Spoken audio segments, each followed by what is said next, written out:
What's going on, YouTube? It is Christian Guzman, your online personal trainer, and I'm warning you right now, I'm going to be talking very fast during this video because I'm going to try to answer more questions than I usually do. So real quick, I'm wearing my first edition of Christian Guzman Fitness t-shirt, so if you want to purchase that, the link is in the description box, christianguzmanfitness.myshopify.com. So let's go ahead and get started with these questions, which are all from my Facebook fan page. Question number 1 is from Raul. What are your thoughts on push-pull legs? I like push-pull legs. I did it for a while, but the thing is, guys, I don't like focusing on more than 2 body parts per day, simply because I don't feel like I can devote enough time and attention to each muscle group. So I guess I'm a little bit more of a high volume kind of guy. You'll see in this part 1 and part 2, my part 1 was called how to get sponsored of this Q&A. I do like 5 or 6 exercises for back, 3 or 4 for bicep. I like high volume, so it's hard to do high volume if you're doing push-pull leg because you're going to find yourself in the gym for an easy hour and a half, 2 hours. So I like to do about 2 body parts a day, and I'm actually working on a new split right now that I'm doing.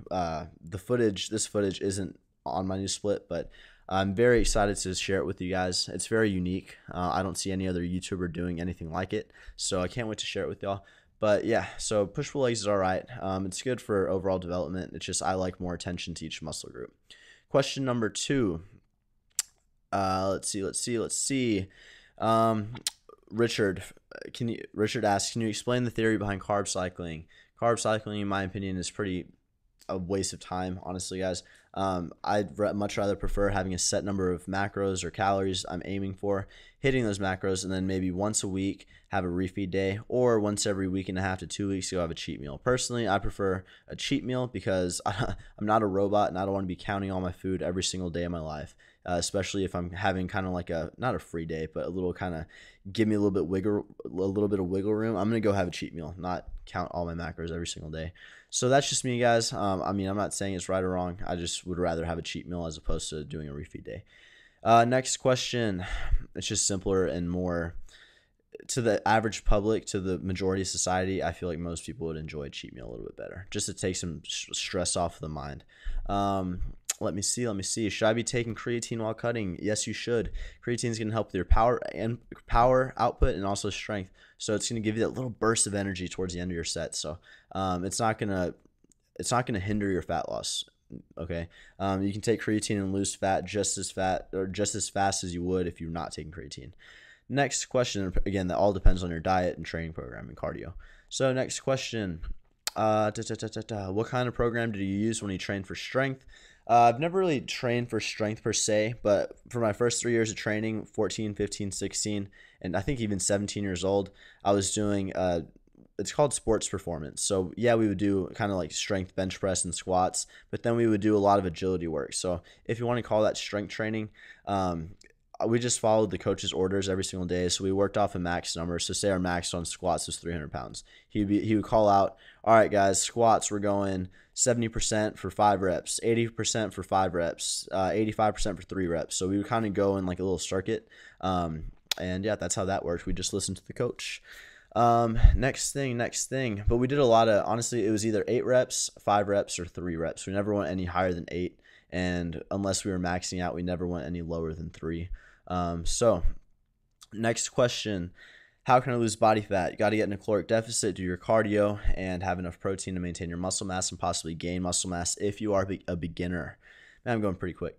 Let me see. I hope I'm not losing you guys by talking pretty fast, but here we go.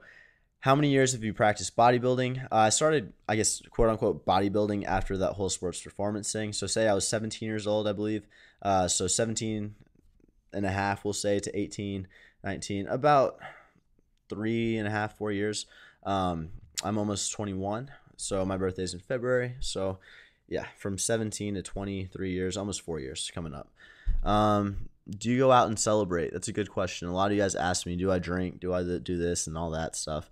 And to answer your question, I'm just going to answer, do you go out and celebrate?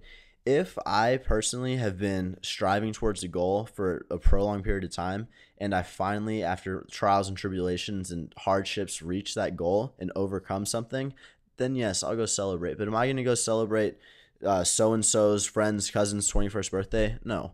Am I going to go celebrate Valentine's Day, 4th of July, and have excuses to go party and do all this stupid stuff on all these days? No, guys. I have goals, and my goals are going to be attained. Once I attain a goal that's taken me a long time and a lot of hard work and due diligence, then yeah, I'll go out and celebrate. And I think that's a good little rule to kind of live by. Look at your life and think, before you go out and party and all this stuff, when's the last time you've accomplished something that you're personally very proud of? And if you can't answer that, then I don't think you should be devoting time to accomplishing things, not going out and celebrating random stupid things. And sorry if I come off kind of rude, guys, but that's just my opinion on that. I'm very goal oriented, and I think being goal oriented gets you where you want to go much quicker than finding excuses and doing other things. Do you know who Ziz is? Of course. Is counting macros necessary to get ripped?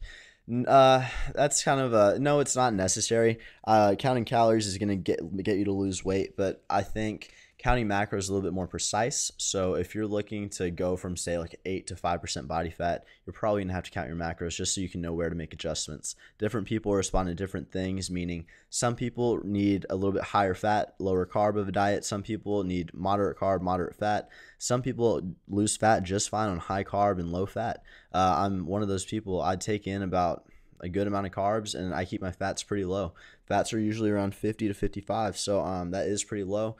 And yeah, I just rather have carbs, and I function perfectly fine. So that's going to conclude this Q&A, guys. I want to thank you guys so much for watching. Be sure to subscribe, follow me on all the social media, and if you want to hire me as your online personal trainer, you can email me at christianguzmanfitness@yahoo.com. Guarantee results or your money back. I offer 4 things: meal plan, workout plan, macro coaching, and a 1-year VIP personal training package. So email me, guys, and stay safe.